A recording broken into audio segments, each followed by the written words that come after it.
where those who perceive truth may strive to make others see. A big, powerful America, and shoot them for what? On that continent, we are trying to forge a new identity for which we need each other.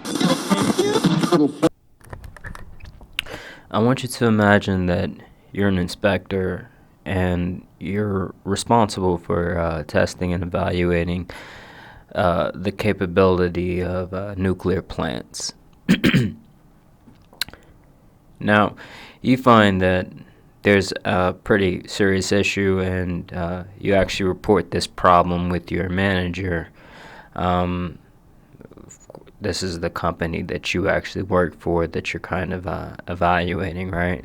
And a week later, after reporting this problem to your manager, you come in and you're told that you have a new work area and a new set of duties.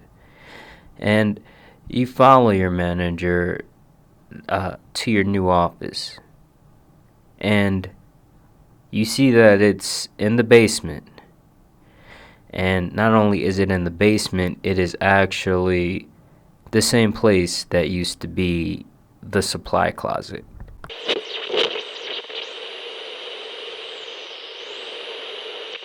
Now, today we're going to be talking about Whistleblowers and the Renaissance. And we'll be referencing Whistleblowers, Broken Lives, and Organizational Power by C. Fred Alford.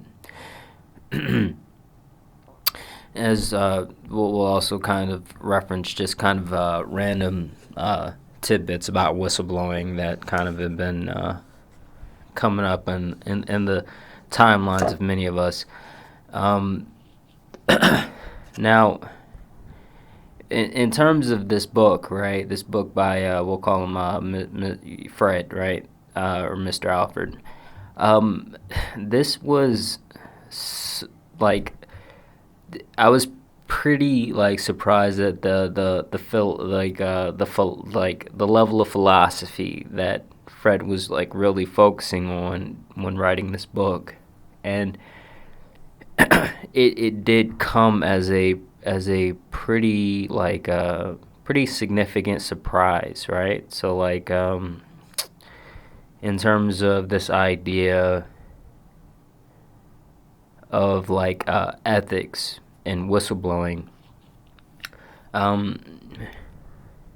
he went into a level of detail that was pretty crazy. Like I don't consider like I suck at philosophy. Like I suck at like all those philosophy classes I was pretty bad at, right? So this was like pretty, but I will say in terms of understanding like the level of philosophy here from a level of really practicality of whistleblowing, I think it really did shed some light for me in terms of it gave me a new understanding that I wouldn't have gained elsewhere, right? So in studying ethics in relation to whistleblowing, I think it did give me a level of understanding, or it did provide a level of benefit that I wouldn't have received outside of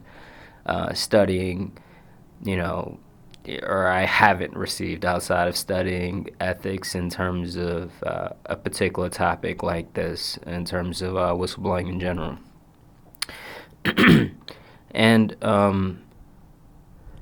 this idea of the book, I want to also like this. He focuses, or he has a pretty tremendous, like, or really surprising amount of focus on this idea of ethics of whistleblowing, but is also some pretty stark situations, right? So, like our introduction, like we have kind of a.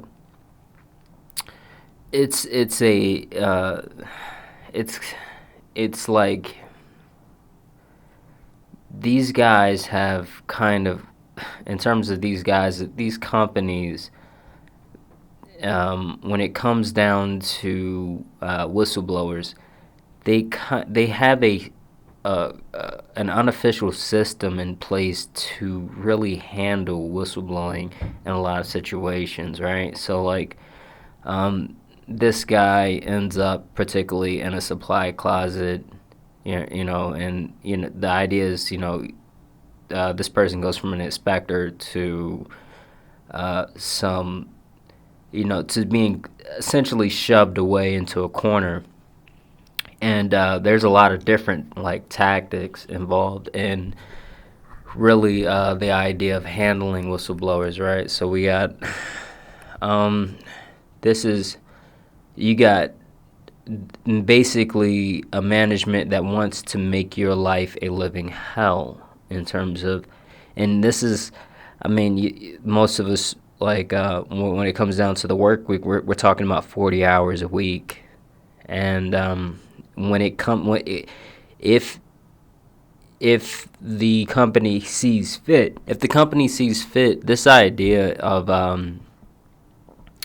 if you're messing with profits to a large enough extent, that level of pushing you to the side will not end there, right? So we got some pretty like stark scenarios. Particularly, I'm thinking about like Boeing, right? And this is like kind of a dark humor here, but like just the element of what Boeing has really like, they had a whistle, or I think they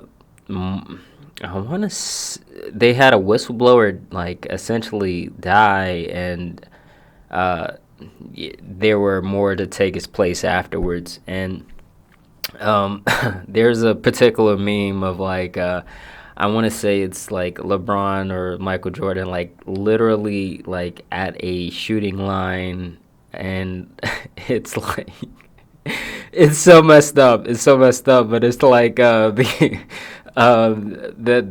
the picture, but the caption is, the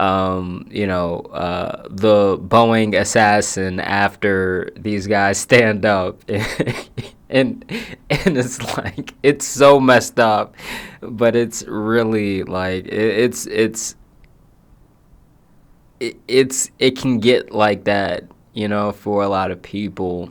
And with Boeing, they're responsible for our airplanes, but also a lot of our,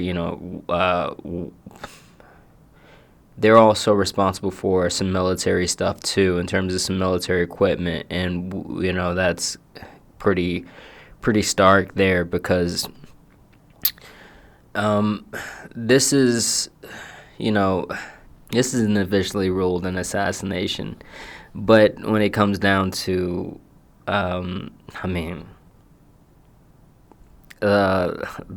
reality, right? So, like, if you're thinking about those whistleblowers that stood up in response to this person dying, I think he died, like, in a parking lot or something like that. I'll have to look into that story a little bit more. But that was meant... I imagine that was really meant to, of course, silence this person before the actual trial took place and he was able to officially give testimony, but also like to silence people who would do the same. And that also falls into this area, like these guys standing up, that really does speak to a lot of the ethics that Mr. Alford put into this particular book, right? So the idea of Boeing trying to detract people has really attracted even more attention to this idea of what they do. And for those that don't know, like Boeing's got some pretty serious problems, like in terms of the actual operation and inspection and kind of self-regulation that kind of starts to go on, and it's pretty shady. And I mean, a lot of people trust Boeing. It's one of the it's one of the main airplanes for actually like commercial travel, and that's kind of really what puts them in such a position of really being accountable for what's going on there. There is one thing that Mr. Alford brings into really perspective is this idea of people seeing organizations kind of risk people's lives, and this comparison that he draws with kind of the Germans, and the Germans when the mustache guy was kind of in charge of things, right? A lot of people said and did nothing, and the people that really are in these organizations now, that is really what you're seeing in a lot of cases, right? Fall in line. And the people who decide to say something, they do become that much, they should be thought of as that much more important. Now, this is like, this analogy, like, in terms of the we'll call it the energetic environment of Germany in this time period, to the energetic environment that is created by a lot of these organizations.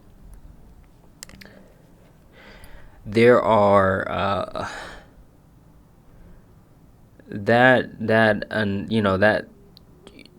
the similarities are kind of something that I think would help people really understand this idea of how important it is that they do speak out. Especially when corporations are doing are responsible for the level of or the amount of lives that they are responsible for. There are some pretty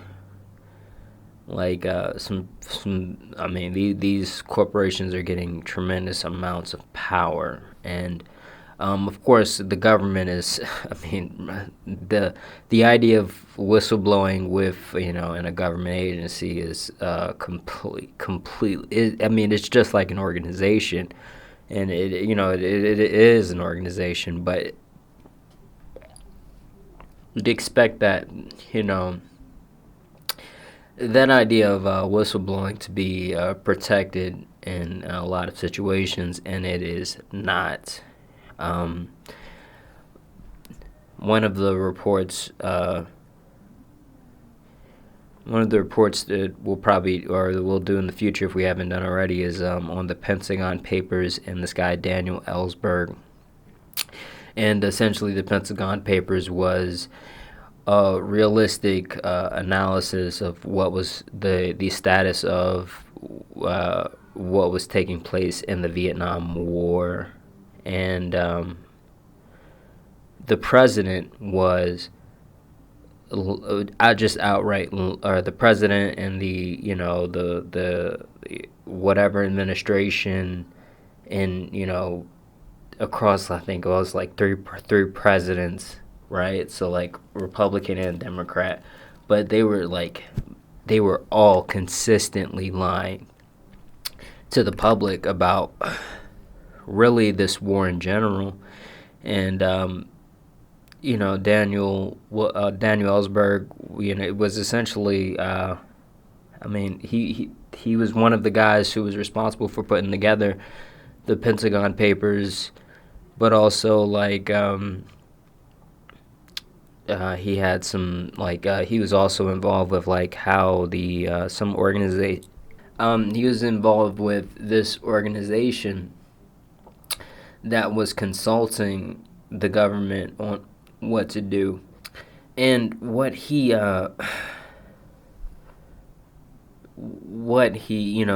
came to some realizations, and that were, of course, the actual lying that was going on by the administration being one of the most starkest ones, but also kind of just kind of realizations that the I his understanding of us being the good guys completely changed, and that changed him to a degree of at some point he's in like Vietnam, literally like he was also trained as a kind of a soldier. He had some basic training, and he was kind of seeing things on the ground. And at some point, this realization came down to, if I am willing to, risk my life over there, to get this report together, and I've come to the realization that, this war is wrong. What life, of course I'm going to risk my life here. And that was pretty amazing to see that. And this idea of, being able to kind of, or not being able to, but being willing to carry on, what we, this, being able to carry on this idea of bravery into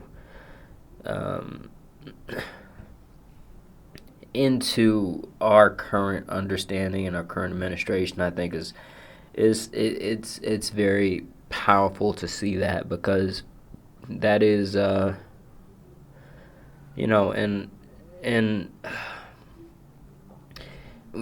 I've been talking about Mars a lot, or I've been writing a lot about Mars lately, and I think these videos are going to be released like around the same time. And in astrology in general, we got this planet of Mars, and that does speak to this idea of really a renovation of society being dependent on Mars, in terms of Mars being honor, bravery, and kind of leading to, of course, we have the more toxic side of Mars that also would lead to somebody going to war. But there is that is an element of really understanding that this Daniel Ellsberg came to, and that translated into, if I'm willing to risk my life here, then why not share my understanding with these guys, even if it does put myself in harm's way. Now, another important thing to note here is that with Daniel, he was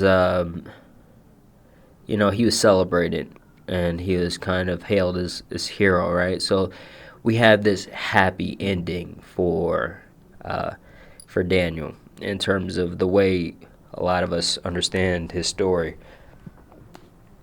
I haven't looked into particularly how he ended up, but when it comes down to a lot of whistleblowers and a lot of what happens to them, a lot of them aren't so lucky, and that is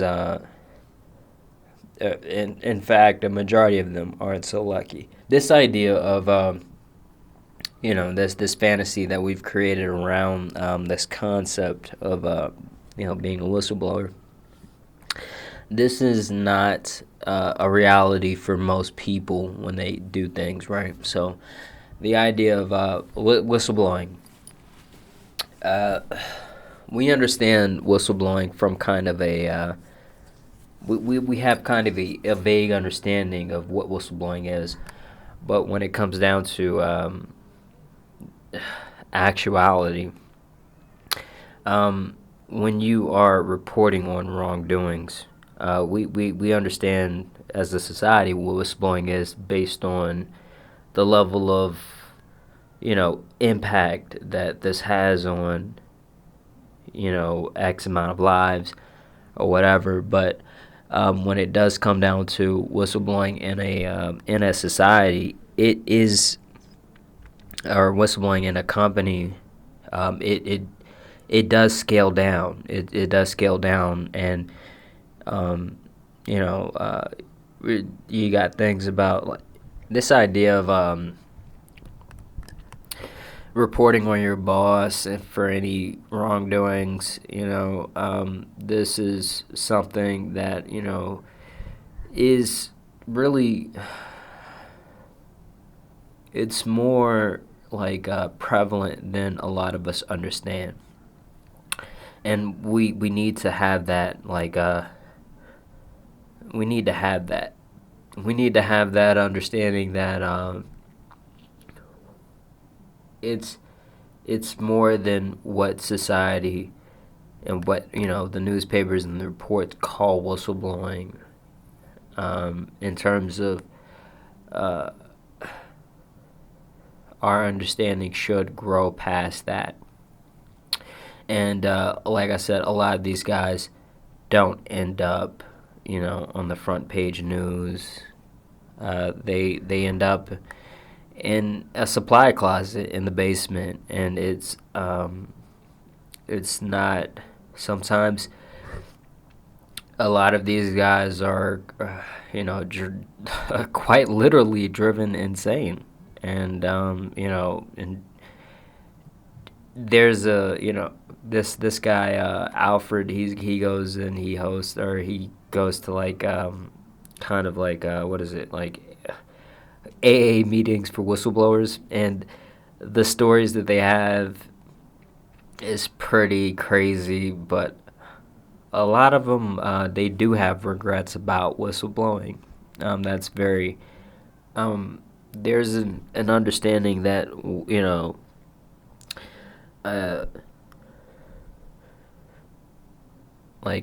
this idea of whistleblowing is a problem in terms of a lot of these guys don't have the protection afforded to them, and a lot of times our government would literally will make it a requirement that they go through their organization, in terms of, I mean, if you could imagine trying to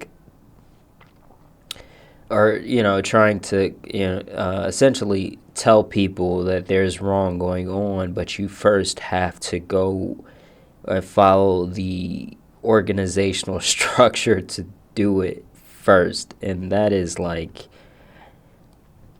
that's peak insanity for a lot of for someone in particular cases, and this is what we're kind of creating in society, and it's definitely something, because this idea of society kind of defining what's legal and what's not legal. There's situations where I think there's a situation where there's situations where a company they make a some kind of they start dumping toxic waste into the river or something like that, but they got protection from being exposed through the government, and this ended up coming through, or people ended up finding out through WikiLeaks, but they got legal protection to do that, and to essentially to hide the fact of they were destroying, like, they were destroying that river, and they were quote unquote legally protected, and that is something, because this idea of ethics and legality has there is there are tremendous areas where they do not line up, and I think it's gonna be up to a lot of us to really to try and close that gap in terms of our understanding of legality and ethics. Um, and a lot of times, these guys, they'll regret it, because they'll regret whistleblowing, because they'll lose their family and their friends, and these organizations, like I said, they'll quite literally make them appear insane. And Alford brings up and this idea of not wanting to live in a society where whistleblowers are encouraged to remain anonymous. And that was kind of like when I entered this, like when I started reading, I was thinking about like protecting whistleblowers, including their identity, and it just it was just it was really something to read that, because in terms of a renovation of society, I think we have to really, really understand that this is, this is a societal problem, and we'll have to deal with society in general. In terms of whistleblowers and how they come out, this is something that anonymous whistleblowers says is a statement about the society in which we live in, and that is the idea of it speaks of a degraded society when it comes down to anonymous whistleblowers, and in terms of whistleblowers, openly being able to come out is going to be a tremendous marker for a society that is renovated. Now, this idea of whistleblowing. Now, according to Alford, this is a something that a lot of whistleblowers apparently suck at, is living double lives, and that's kind of like what leads them to essentially, quote unquote, blow the whistle, right? Like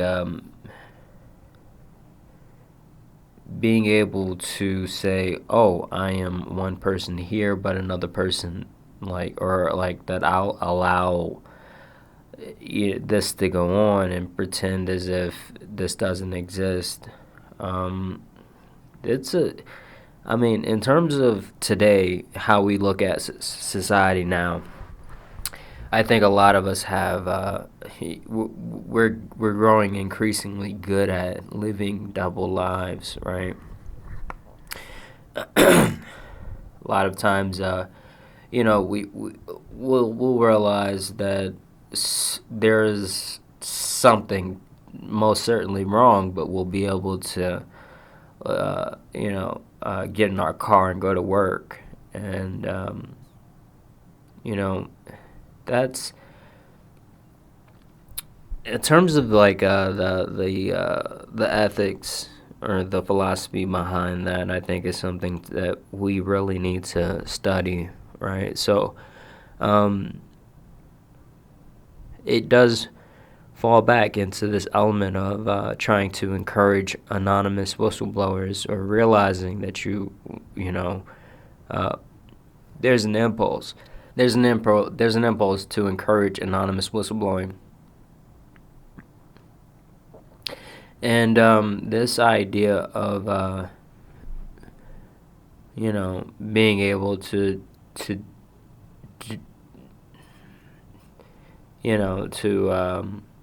speak freely, right, is something that we should have an understanding of, in terms of it does, not being able, or not necessarily stepping over someone in the middle of the street who's homeless. For many of us who live in cities, that's kind of a double life for many of us, right? So we'll do these things that kind of don't make sense, right? Because and outside of the city, a lot of people, that's just simply not going to happen. They're not going to step over anybody in the street, or ignore people who need help in any way, shape, or form. This idea of moral purity is also something that comes up, right? So it's also kind of it's also like one of a tremendous motivator for a lot of these guys. But like there's a soldier mentioned in terms of a situation, and he is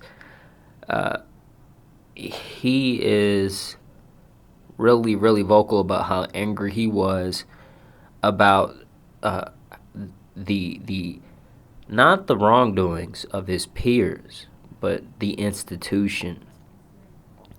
And and that was pretty stark, right? So with like I think it was Seymour Hersh, it was just like kind of an understanding that I kind of also got out of there, was just like the leadership is responsible for a lot of what goes on in these places. And a lot of these people, they're looking to the leader to set this example, and that is like it's stark when you think about how we're led as a society, and a lot of our leaders in society now. Now, this idea of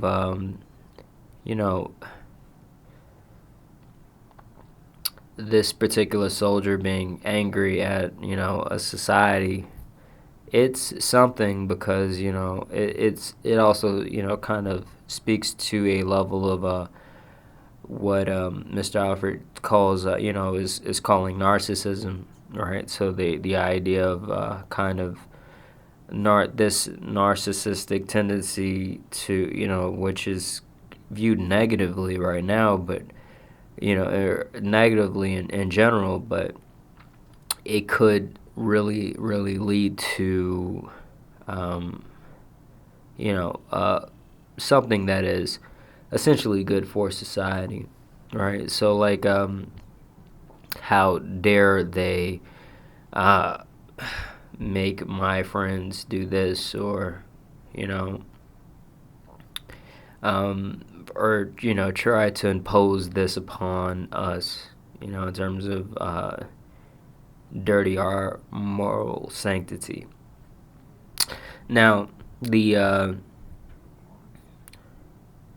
this is also an element, right? So an element that he brings in later on is this concept of thoughtlessness, and it's really a pretty huge requirement for a lot of these corrupt organizations. And the idea here is that they need people to believe that they aren't important or significant. And and the idea here is that, hey, look, if we don't do it, somebody else is going to do it. And that that being a powerhouse for a lot of these people. And society, and organizations do have that kind of tendency to try and make people feel like they're replaceable, and they are powerless to do anything, to impose any real change. And that is, it's crazy, thinking about kind of the idea of a corporation challenging people's, a corporation in this society challenging people to lack individuality or being special in any way, which is, it's so double think to think, or it's so double, it feels so double think, but it does appear like,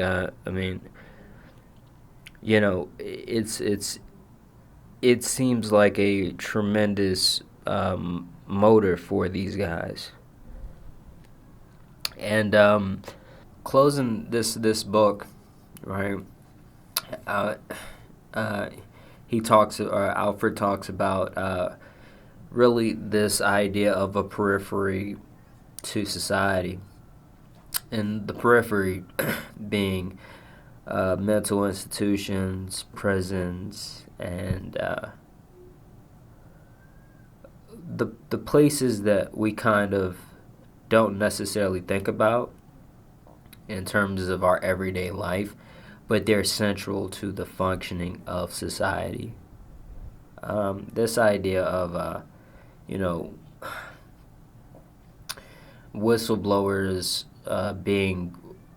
are often, they're walked out, and they're when they fired and they have to leave, they're walked out by people with guns. Like, they don't necessarily point the guns at the whistleblowers, but it's kind of serving a subconscious reminder of this periphery, right? So that seems to be something that comes into play with a lot of these guys, in terms of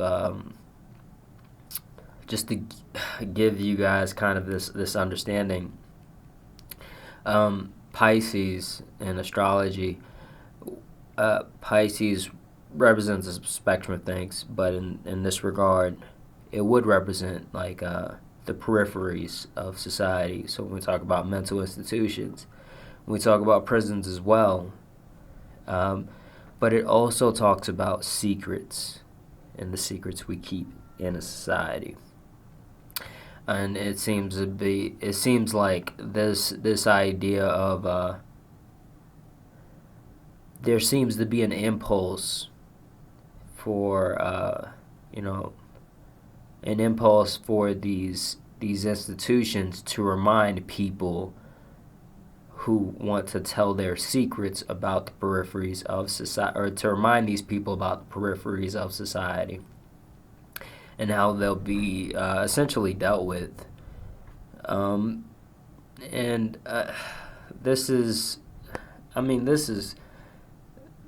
This whole idea of whistleblowing, I think, is something that, like I said, it needs to be the concept of an anonymous whistleblower. Like, I think a lot, like, I often think about the Foundry and how it can lead to more protection for these the whistleblowers. And I admit that kind of that was something that kind of that definitely altered my opinion about protection for the whistleblower, because anonymity was really huge and central to a lot of what I was thinking about before reading this particular book. But now it's just a concept of not necessarily anonymity, but understanding and reminding society about what the idea of legality as opposed to ethics, and in situations legality and opposed to ethics. In situations, just the idea of kind of setting up systems within society that essentially get these guys to fall in line with legality and ethics. It's a very, very sensitive topic, and very more central than I originally thought before kind of reading this book, I admit. But